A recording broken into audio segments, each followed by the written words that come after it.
standing in my hallway, true home invasion story. I'm telling it exactly how it went down, in my own words. No clickbait, no fake jump scares, just the truth that still gives me chills. My name is Alex. I'm 32, single, and I work from home as a graphic designer. I live in a little 2-bedroom house in Maple Ridge, a suburb about 30 minutes outside Seattle. It's the kind of place where people leave their garage doors open by accident and nobody worries. My street ends in a cul-de-sac, and behind my backyard is nothing but thick woods, big evergreens that block the sun even on bright days. I bought the house 3 years ago because it was cheap and quiet. Too quiet sometimes. My routine is boring, and I liked it that way. I wake up around 7:30, make coffee, feed my cat Milo, and sit at my desk in the spare bedroom I turned into an office. The office window looks straight into the backyard and those trees. I work until 5 or 6, cook something easy, watch Netflix, and go to bed around midnight. That's it. No drama, no parties, no visitors except the Amazon guy. But last October, things started feeling off. Nothing I could point to at first, just tiny things that sat in the back of my mind like dust you can't quite brush away. The first thing was the silence. My neighborhood is always quiet, but suddenly it felt heavier, like someone turned the volume of the world down one notch too far. No dogs barking at night. No kids riding bikes past the house. Even the crows in the trees behind the yard stopped making noise for days at a time. I only noticed because Milo started sitting at the back window for hours, ears forward, staring at nothing. Then there were the little looks from neighbors. When I'd take the trash out, Mrs. Larson across the street would be watering her flowers and suddenly stop. She'd stare at me a second longer than normal, then give this tight smile and go back inside fast. Same with the mailman. One day he handed me a package and said, "You doing okay over there, Alex?" I laughed and said yeah, why? He just shrugged and walked away quicker than usual. Inside the house, the weirdest thing was the temperature. My hallway, the one that connects the living room, kitchen, bathroom, and bedrooms, started feeling colder than the rest of the house. Not just drafty, but cold, like stepping into a walk-in fridge for 2 seconds every time I passed through. I checked the vents, the windows, even the attic. Nothing. I bought a little digital thermometer and hung it in the hallway. It always read 64 degrees while the living room was 72. Every single time. I told myself I was being paranoid. Houses settle. Neighbors are nosy. Cats stare at walls. That's it. Then came the one moment that actually made me stop in my tracks. It was a Thursday night, about 11:45 p.m. I was locking up before bed, front door, back door, windows, the usual routine. I walked down the hallway toward my bedroom, and halfway through I smelled something. It wasn't strong, just this faint, damp, earthy smell, like soil after rain mixed with something metallic. I froze because it was coming from inside the house, and it was only in that one spot in the hallway. I stood there sniffing like an idiot for 10 seconds, trying to figure out where it was coming from. I even got on my knees and smelled the carpet. Nothing. The smell was just hanging in the air, 2 feet above the floor, right outside the spare room door. Then, as fast as it came, it was gone. Completely gone. The hallway smelled normal again, just laundry detergent and cat litter. I laughed at myself, shook it off, and went to bed. But when I walked past my office to brush my teeth, I noticed the motion sensor light on my security camera had turned on. The camera is mounted in the corner where the hallway meets the living room, pointed straight down the hall. The little red light was blinking, which means it had detected movement in the last 5 minutes. I opened the app on my phone to check the clip. The hallway was empty. Just the usual shadows and the nightlight glowing faintly at the end. But for exactly 3 seconds, from 11 hours 42 minutes and 17 seconds to 11 hours 42 minutes and 20 seconds, the picture got a tiny bit darker, like something big had passed in front of the lens super fast. Not enough to trigger a clear silhouette, just a flicker of shadow that shouldn't have been there. I rewound it 5 times. Same flicker every time. I told myself it was a bug flying close to the camera. Or maybe Milo walked past and the shadow was weird. But Milo was asleep on my bed the whole time. I checked. I went to bed that night with every light in the house on. Tomorrow I'll tell you what the camera caught 2 nights later, the night I realized I wasn't alone in the house anymore. Hey, it's Alex again. If you watched part 1, you know things were already getting weird in my house. That little shadow flicker on the camera?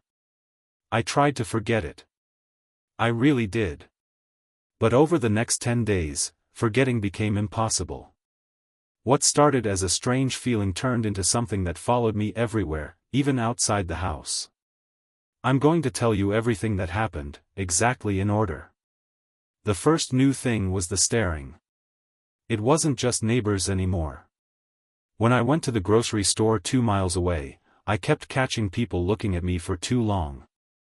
A guy in the cereal aisle just stopped pushing his cart and stared until I walked past. At the gas station, a woman in a gray hoodie stood by the pump next to mine and didn't move, didn't pump gas, just watched me through the window of my car. When I drove away, I saw her in the rearview mirror still standing there, head turned all the way around following me. Then the messages started. I woke up one morning to a text from an unknown number. You left your back door unlocked again. I stared at the screen so hard my eyes hurt. I hadn't told anyone I sometimes forget the back door. Not my mom, not my friends, nobody. I replied, "Who is this?" and the message instantly showed, "Read," but no answer came. 10 minutes later the entire chat disappeared, like it never existed. I took a screenshot first, thank God. That same week I started getting phone calls, always around 3 or 4 a.m. The caller ID just said, "No caller ID." I let it ring the first 2 times. The third night I picked up and said hello. Nothing. Just open air, like someone holding the phone and breathing very slowly. I could hear faint dripping in the background, like a leaky faucet. I yelled, "Stop calling me," and hung up. The phone rang again immediately. Same thing. After that I turned it off at night. Inside the house, the footsteps began. They were soft, barefoot sounds, always in the hallway when I was in the living room or kitchen. I'd hear 3 or 4 steps, pause, then 3 or 4 more, like someone pacing the length of the hall but trying to be quiet. The first time it happened I grabbed a kitchen knife and walked out there fast. Nothing. Empty hallway, cold as always. Milo's fur was puffed up and he was staring down the hall from the couch, growling low in his throat. I set up 2 more cameras, one in the hallway facing the front door, one in my bedroom. I told my best friend Jake about everything. He came over, watched the footage, listened to the saved voicemail of the breathing call. He said I was stressed from work and probably imagining things. Old houses make noises, dude.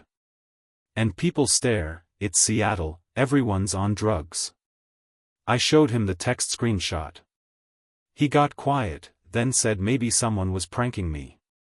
He left after an hour and texted later, "Just change your number and get a dog. You're fine." Nobody believed me.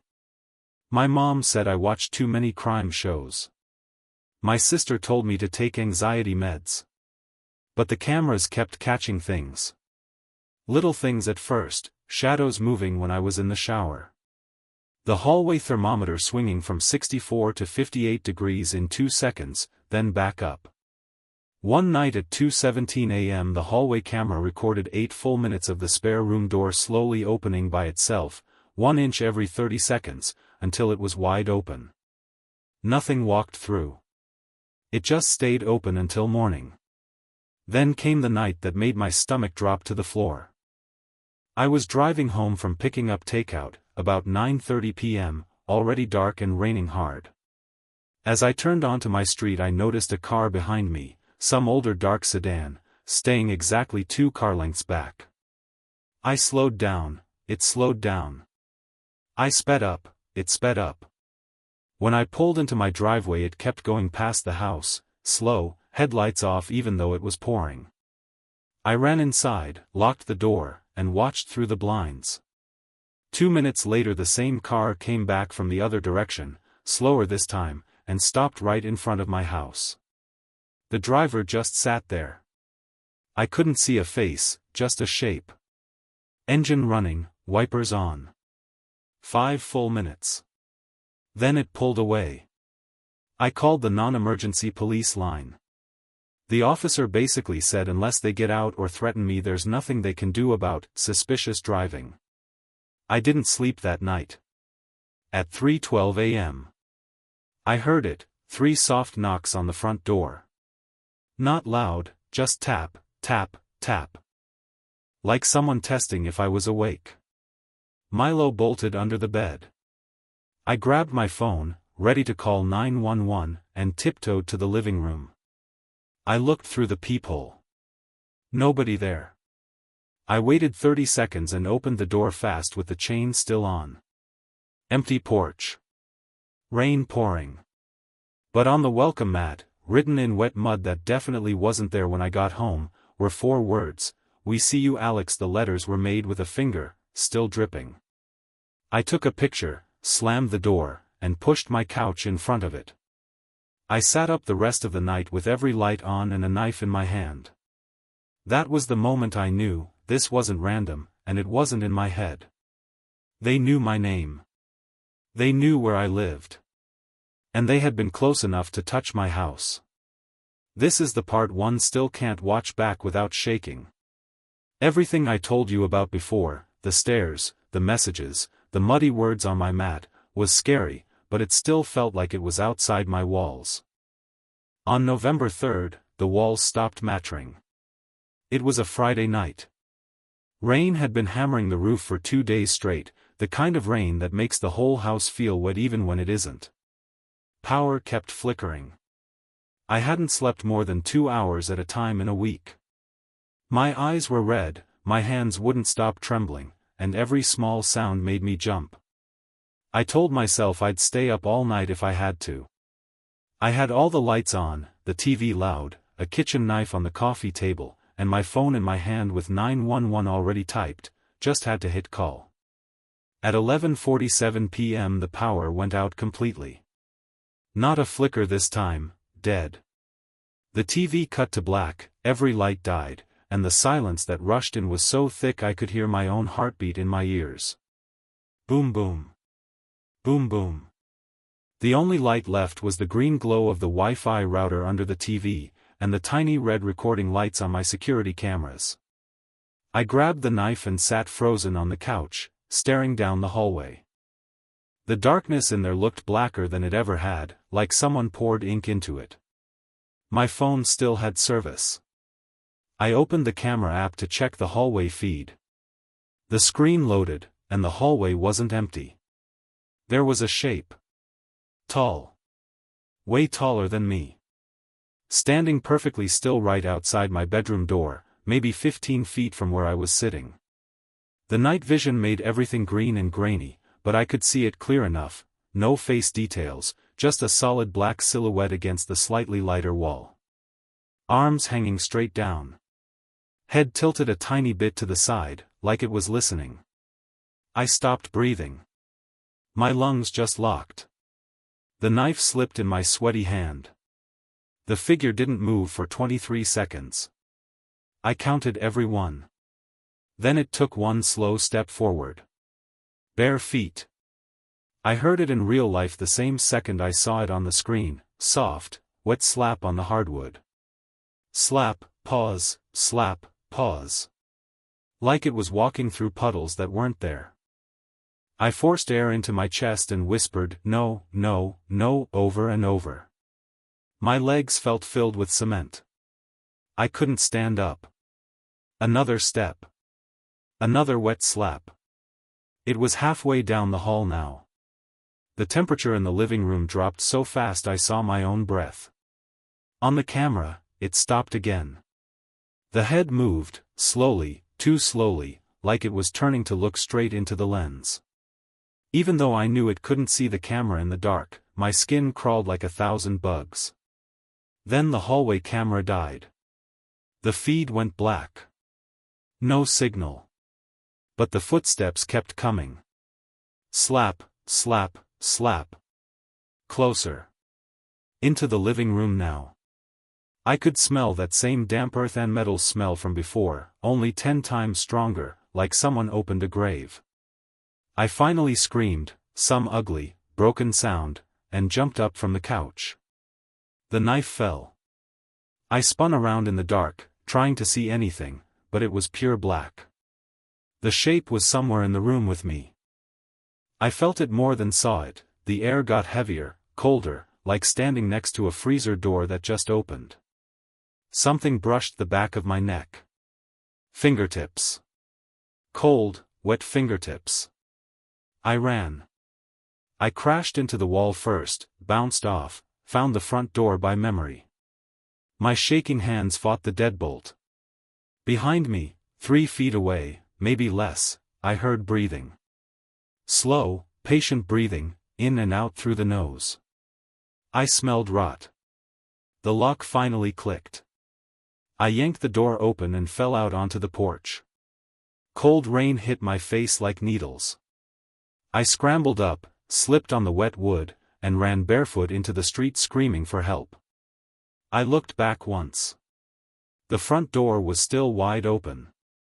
My house was completely dark inside, except for one tiny red dot floating in the hallway. The camera had come back online, and its little recording light was blinking. Something tall was blocking most of the doorway, just standing there, watching me run. I made it to Mrs. Larson's house across the street. I beat on her door like a madman until she opened it holding a phone and a baseball bat. She dragged me inside and called the police. When the cops arrived 10 minutes later with flashlights, the house was empty. Front door still open, wet footprints all the way from the hallway to the couch and back, but no person. Power came back on by itself the second the officers stepped inside. Every camera had been turned to face the wall. The footage from the last 30 minutes was gone, completely wiped, like it never existed. The cops searched every room, the attic, under the beds, the crawlspace. Nothing. They said maybe it was a squatter who ran out the back when I screamed. They took pictures of the footprints and told me to stay somewhere else for the night. I haven't slept in that house since. But the story isn't over. Because 3 nights later, when I was crashing at Jake's place an hour away, my phone pinged with a new notification from the security app one forgot to uninstall. Motion detected, hallway camera. 3:07 a.m. I opened it with shaking hands. The hallway was empty. Then a hand, pale, long fingers, wet and shiny, reached up from the bottom of the screen and slowly, deliberately placed something on the lens. The feed went black. When I logged in from my laptop the next day, there was a new 4-second clip saved with today's date. It's just the hallway. Empty.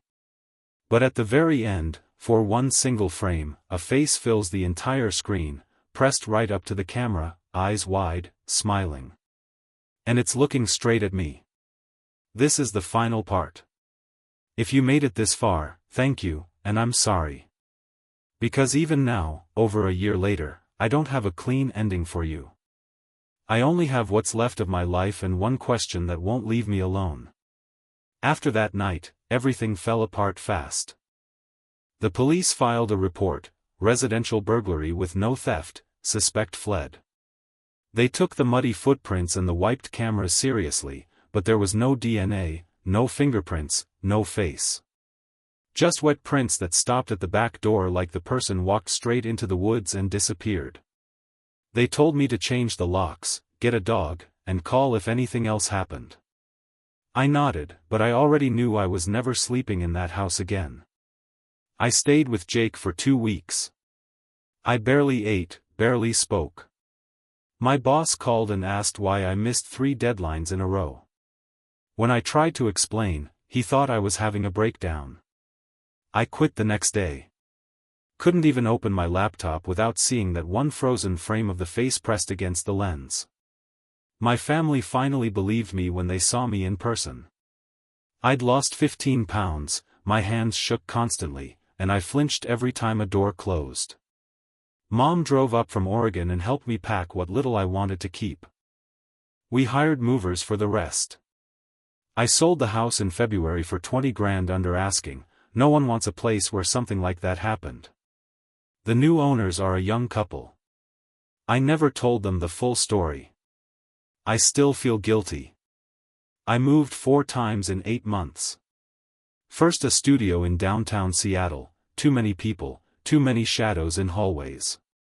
Then an apartment in Tacoma, heard footsteps in the stairwell every night at 3:12, exactly the same time as the hand on the camera. Then a roommate situation in Olympia that lasted 3 weeks until the roommate said someone stood outside my bedroom door while I was at work. He moved out the next day and wouldn't tell me why he looked so scared. Now I live in a 1-bedroom on the 4th floor of a secure building in Portland. Double deadbolts, keypad entry, cameras in every hallway that the landlord actually monitors. I don't go out after dark. I don't answer unknown numbers. I check the locks 5, 6, 7 times before bed. I sleep with the lights on and a hammer under my pillow. Milo still growls at empty corners sometimes. People say I'm paranoid. Maybe I am. But paranoia is just staying alive when something already proved the rules don't apply. I thought the move to Portland finally broke the chain. For 3 whole months, nothing. No silent calls, no cars sitting outside, no wet footprints. I started to breathe again. Then last week, something small happened. So small most people would ignore it. I was getting my mail from the lobby boxes. The building was quiet, just the hum of the fluorescent lights. When I closed my mailbox, I noticed a single drop of water on the floor right in front of my box. Not a leak, the ceiling was dry. Just one fat drop, like something dripping from wet hair or clothes. And in the water was a tiny swirl of mud. I looked up fast. The lobby was empty. But the security camera above the boxes had its little red light blinking, motion detected. I asked the building manager for the clip later that day. He said the system glitched, the previous 30 minutes were corrupted, just static. That night I got a new text from a blocked number. No words, just a photo. It's the view from my apartment door peephole, taken from the hallway outside. The fisheye lens, the little brass numbers 4B, everything perfect. The timestamp on the photo is from 3:07 a.m. last night. I was home. I was awake. I never heard the door. I never heard anyone breathing on the other side. I called the police again. They came, checked the hallway, found nothing. No mud, no water drops, no fingerprints on the peephole. They told me to save the photo and left. I haven't slept since. So here I am, telling you this on camera because some nights it feels like the only way to prove I'm still real. Still here. I changed every part of my life to get away from that hallway, from that house, from that night. But sometimes, when it's quiet and the rain hits my window the same way it did back then, I swear I can smell it again, damp earth and cold metal. And I sit here wondering. What if he never left the hallway at all? What if he just followed the hallway with me? Because hallways are everywhere. And right now, behind you, there's one. Is something standing in it? Thanks for watching. If you liked this story, honestly, I hope you didn't sleep after it. Turn around and check. I'll wait.